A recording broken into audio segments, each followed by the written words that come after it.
Etimológicamente, la palabra ciencia viene del latín scire, que significa saber. Es decir, que la definición básica de ciencia es conocimiento, o más precisamente, conocimiento humano.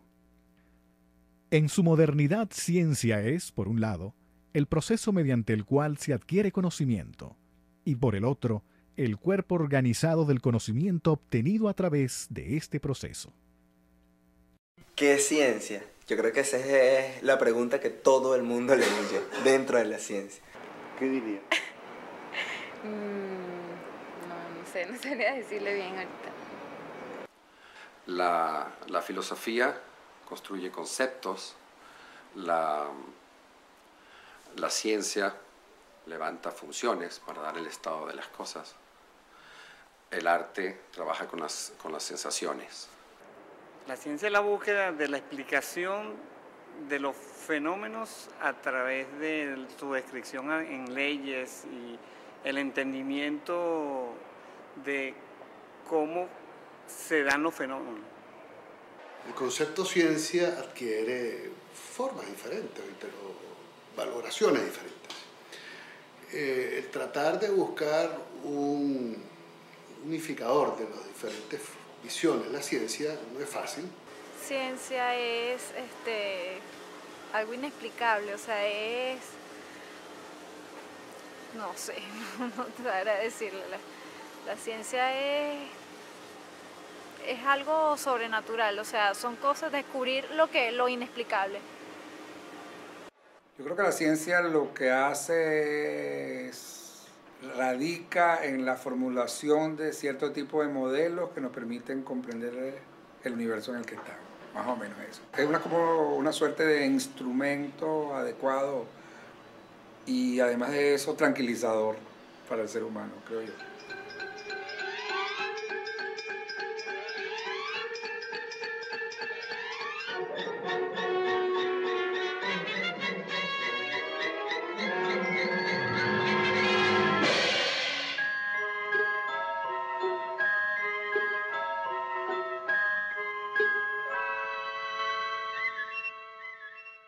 Voy a dar una definición que va a parecer burlesca, pero no quiero que se interprete como burlesca. La ciencia es aquella cosa, aquella actividad que hacen los científicos. Y esa es la única definición que puedo dar. Hoy día nosotros concebimos, desgraciadamente, una ciencia disciplinaria, es decir, una ciencia que se queda en lo específico de su actividad en tanto que disciplina. Y nosotros no tenemos que olvidar que las disciplinas son simplemente una herramienta metodológica para abstraer una parte de la realidad y estudiarla. Y es que ciencia es el aceptar que la mente se equivoca y que para cualquier forma de conocimiento la prevalencia autoritaria final es el experimento y no otra instancia. Hay toda una cantidad de cosas que permiten sistematizar la búsqueda del conocimiento en todo lo que es la realidad física, por decirlo de alguna manera. Pero es evidente que eso no es el hombre. O sea, el hombre tiene una dimensión que está más allá, que no se satisface tan solo con entender lo que pudiera ser el comportamiento de una molécula, ¿no? Y la ciencia nos da cierto tipo de explicaciones. Esas explicaciones nos tranquilizan en la medida de que nos refuerzan la sensación de que tenemos algún control sobre el universo en el que estamos. Esa idea que se dice que en el campo de la investigación uno puede generar seres humanos, uno puede generar cáncer, esa es la idea que a nosotros nos mueve, a mí me mueve, que uno tiene que tener mucho cuidado con lo que hace porque uno sabe que está generando una serie de tecnologías que pueden tener unos beneficios grandiosos, pero asimismo puede ser perjudicial totalmente.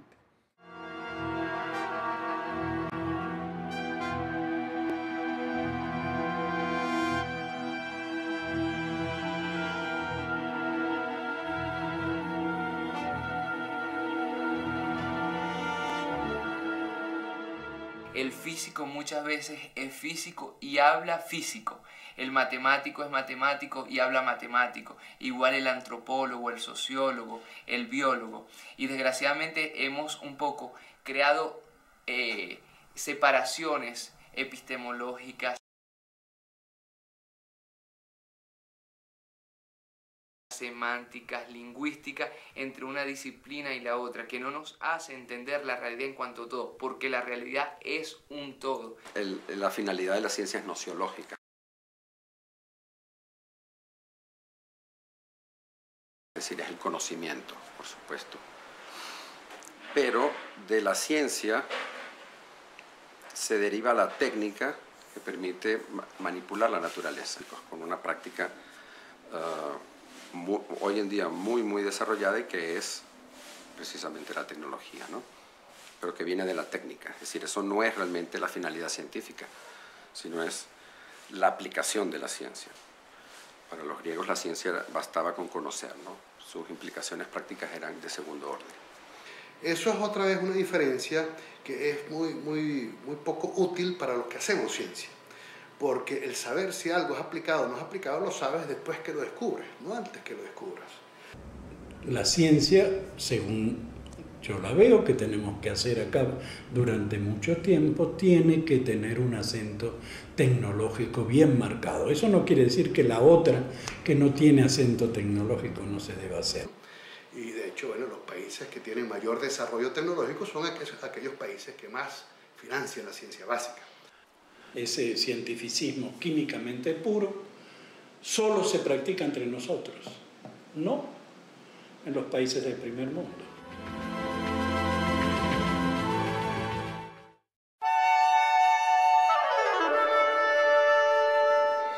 La tecnología se basa en la ciencia. Desarrolla instrumentos y dispositivos, los cuales ayudarán al científico a explorar la naturaleza y a desarrollar mejores leyes. Estas, a su vez, ayudarán a la tecnología a producir herramientas y dispositivos aún más sofisticados y poderosos. La tecnología moderna no puede existir sin la ciencia, ni la ciencia moderna sin la tecnología.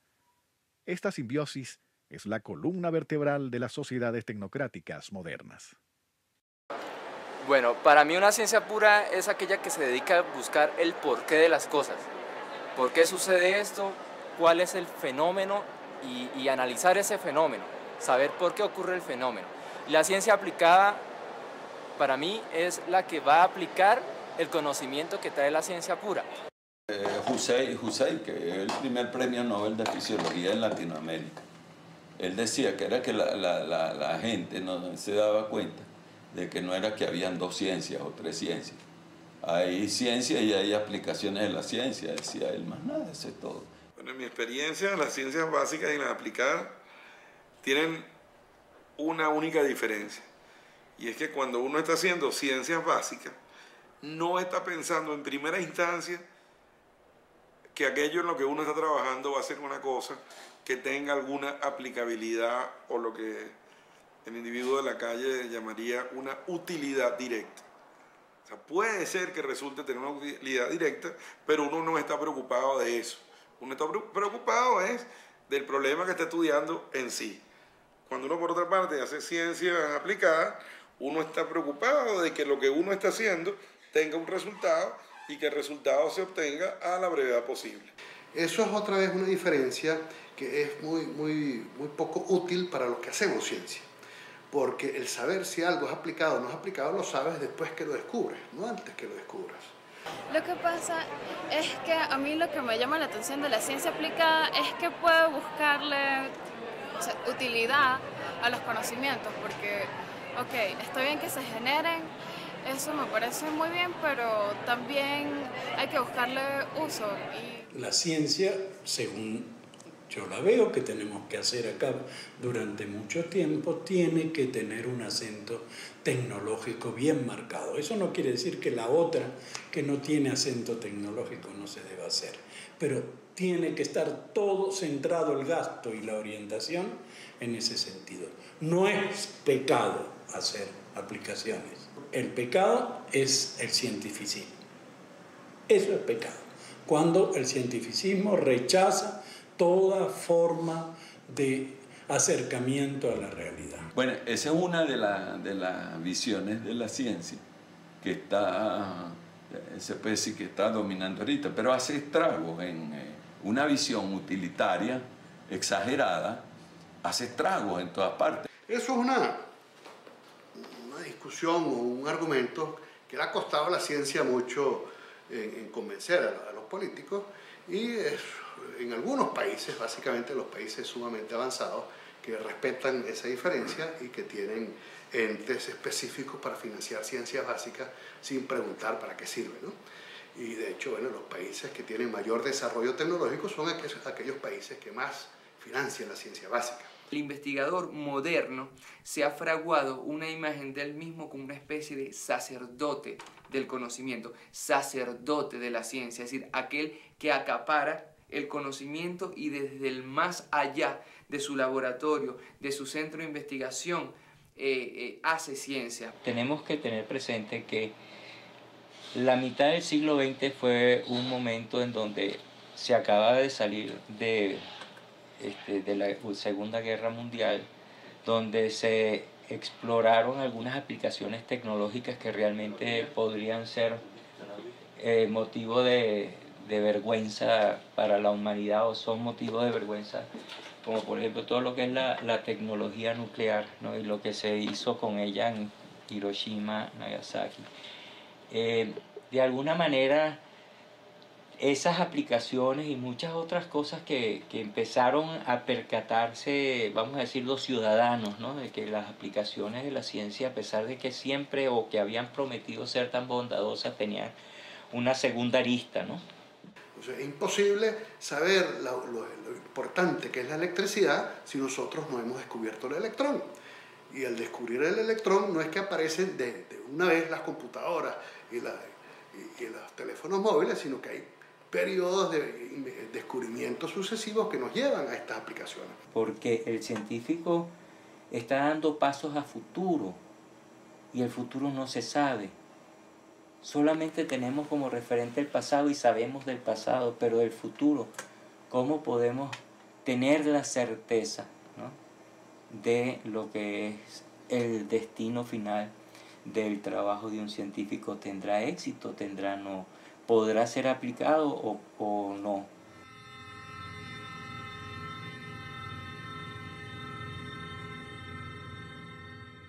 El hecho que use o no use la bomba atómica para matar a otra gente no es una decisión científica, es una decisión política. Son los humanos, los militares, los gobiernos que toman esa decisión. Usualmente los científicos trabajan en unas parcelas tan limitadas del conocimiento que les impide realmente ver las implicaciones de carácter ético que su trabajo supone, pero que siempre las hay. La ciencia entonces necesita límites. Entonces, una ciencia sin ética puede llevar al genocidio, puede llevar a la muerte. La ciencia tiene que ser regulada por la ética, regulada por la bioética. El problema es cómo. La ciencia de alguna manera ha renunciado a su vocación inicial de buscar el conocimiento por el conocimiento y se ha ido haciendo una especie de alcahuete, de una tecnificación que lo que busca es la satisfacción hedonista.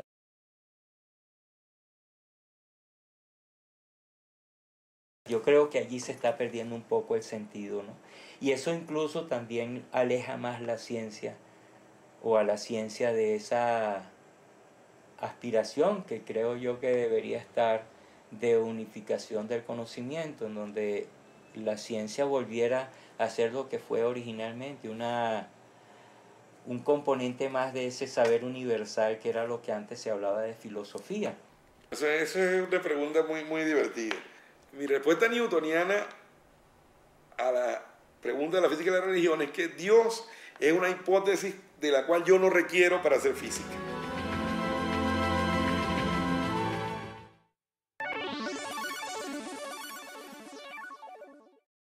La más bella y profunda emoción que nos es dado sentir es la sensación de lo místico. Ella es la que genera toda verdadera ciencia. El hombre que desconoce esa emoción, que es incapaz de maravillarse y sentir el encanto y el asombro, está prácticamente muerto. Saber que aquello que para nosotros es impenetrable realmente existe y que se manifiesta como la más alta sabiduría y la más radiante belleza, sobre la cual nuestras embotadas facultades solo pueden comprender sus formas más primitivas. Ese conocimiento, esa sensación, es la verdadera religión. Pero estoy absolutamente convencido de que tiene que existir algo mucho más allá de las cosas que yo pueda pretender estudiar con física. Lo que yo siento por mis hijos, lo que siento por mi esposa, o por mi madre, o por mi padre, son cosas que dudo muchísimo que alguien alguna vez pueda describir con unas ecuaciones. Realmente estoy convencido de que no se puede. Ahora bien, que esté poniendo a Dios como hipótesis en todo el tiempo, en vez de preguntarme por qué ocurrió, digo, obra de Dios. Y ya, se detiene el experimento, no hay más investigación. Entonces, esa hipótesis yo la retiro, no coloco a Dios en la ciencia.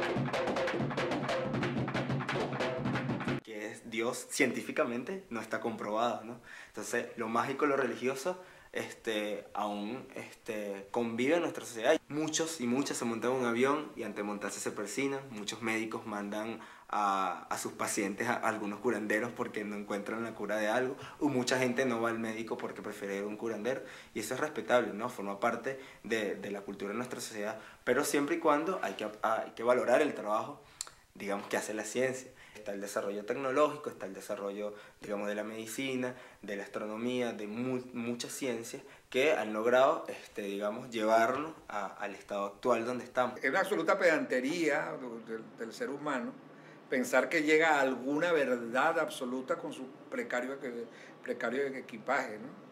Entonces, así como el médico, creo yo, se equivoca, o el investigador en biología se equivoca porque llegó Laurent cuando llegó a sus fórmulas, qué sé yo, los más excesos creadores, Einstein, llegaron a la verdad, pues siempre, tú lo sabes, ¿no?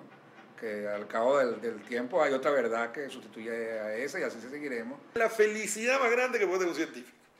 Que le digan a uno, lo que usted está haciendo no sirve, porque eso dice, ajá, nuestra ignorancia ha aumentado, más aún, ya sé que soy mucho más ignorante que antes, y ahora sé qué nueva pregunta tengo que hacerme para seguir estudiando más y más. Hay una cita de Zubiri que a mí me gusta mucho. Él decía que el conocimiento nunca puede ser acabado, porque si el conocimiento fuera algo acabado y agotado, entonces no sería conocimiento, sería una intelección de lo real, ¿no? El conocimiento es inherentemente inacabado, siempre en crecimiento y siempre en proceso, ¿no? Y yo creo que a veces a nosotros, como cuando estamos trabajando en ciencia, se nos olvida esa. Es como tratar de encontrar verdades diferentes a las que nos enseña el mundo cotidiano, ¿sabes? Uno en realidad puede saber muchas cosas, pero en realidad no sabe nada. Pues la triste y divertida, o realmente divertida, y a mí no me parece que sea triste, me parece divertida realidad, es la siguiente. Entendimiento humano. Es aproximadamente el 4% de la información de la cual uno podría querer tener idea respecto al universo. O sea que si lo que sabemos estuviera bueno, que el método científico nos dice que de hecho seguramente no está, nosotros apenas sabríamos decir algo del 4% de lo que podemos observar. Lo cual es fantásticamente ridículo en mi opinión. A mí me parece encantador ese número. Porque aún suponiendo que su conocimiento que tienen actualmente fuera el correcto y fuera perfecto, solamente describe 4% del todo. Mientras la ciencia sea controlada por una élite académica, mientras la tecnología sea manejada por una élite política, vamos a estar expuestos al más grande de todos los peligros, que es la desaparición de la especie y del planeta, ¿no? De la vida. Es una carrera contra el tiempo entre la sociedad actual que tenemos y movimientos cada vez más organizados, cada vez más conscientes, más despiertos, que tratan de despertar a la gran sociedad mundial sobre el estado actual de las cosas en relación a la ciencia, a la tecnología y a la política, ¿no?